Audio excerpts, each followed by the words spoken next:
Next thing you do is you need to identify the problem. As a leader, you have to always be picking the problem you're going to solve. And one of the things I've noticed about a lot of unsuccessful entrepreneurs is that they match successful entrepreneurs in almost every area. A lot of times they work just as hard. They're just as determined. They're just as sacrificial. They're just as talented.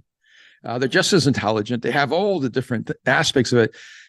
A lot of times what happens is that they're solving the wrong problems, because every day you're going to have 100 different problems. And let's say a good day, you're only going to have 10 problems to solve. Fernando, on a good day, what's the smallest number of problems you got to solve? 5? All right. So 5, right? And on a good day, if you have 5 problems to solve, you're thinking, wow, this is a pretty straightforward day. And but here's the problem, is that successful entrepreneurs solve the right problem. And they solve the right problem first. And so one of the challenges, so oftentimes, is to actually, when you're working with the teams, and I can say this as a person who works with people at different levels of the team, that a lot of times what I find is my team leaders are working hard and they're really committed, and they're, they have all the, the urgency and character. They're just trying to solve the wrong problem. And so they're giving all their energy to solving problems that do not move the needle, and not solving the problem that actually moves everything forward. Because what's really critical is that there's oftentimes one problem that all the other problems are connected to. And if you can focus on that one, and the reason we tend to not focus on that one is that it's the hardest one. So we go, okay, I'll solve the easy problems that won't change anything, but at least I feel like I've made progress. But I'm going to ignore the problem that will change everything, and hope that changing all the other things will lead me to a place where I don't have to solve the problem I don't want to have to solve. It's a huge part of leading a team effectively, is to help them stop wasting energy solving problems that don't change anything, and then focusing on the problems that change everything. And so you have to identify the problem. And I put that in the singular because I think it's just always better for your teams when you can identify a problem and go, we're going to solve this one. And we're going to get this win. And then, and oftentimes if it's a big problem, it can be broken down into smaller problems. And you have to look back and go, okay, where's the first domino in this? And we can go more deeply into that later. Then I think the next thing you have to do as a leader is you have to, I'm going to use like a literature word here, but you have to demystify the process. And what I mean by this is you have to stop keeping the process a secret. One of the challenges I think that leaders have is that their genius is in the process, but they get celebrated for the outcome. And so everybody, wow, I can't believe, whatever, you won the Super Bowl, and that's what you're celebrated for. But your genius is actually in the process. But oftentimes it's that genius that we don't want to share with our teams. Because if we give them our secret formula, then, are they going to need us? Because, wait a minute, if I give them my process, I'm giving them my magic.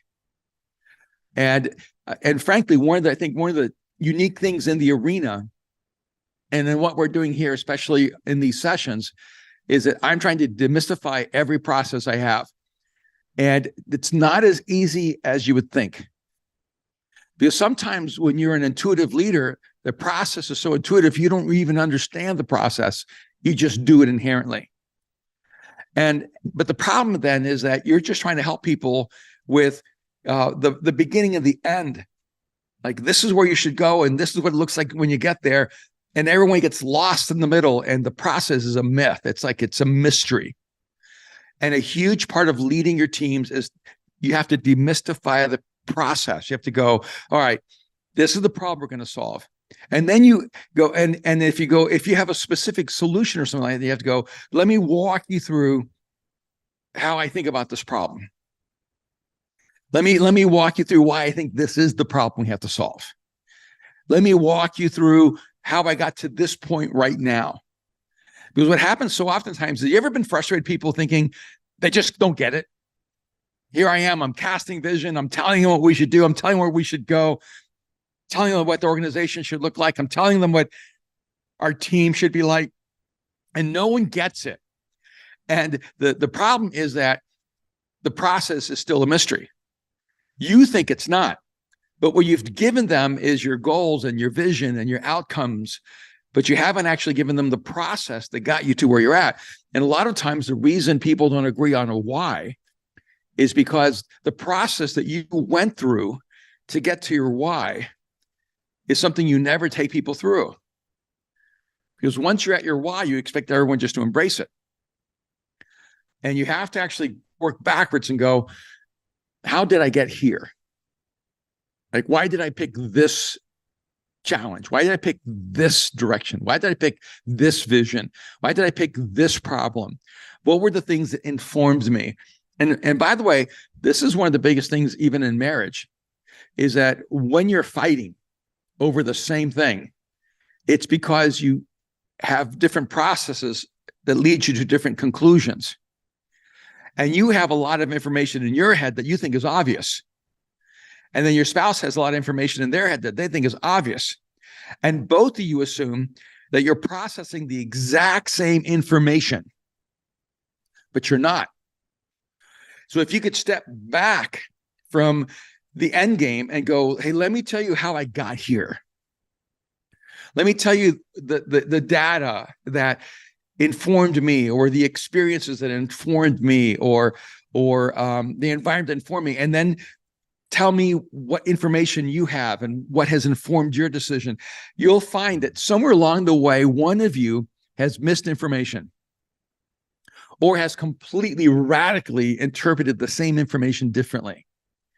You go, oh, and it can be so dramatic in the way you interpret. And so you have to demystify the process. You have to begin to help people get behind the curtain of what got you where you're at.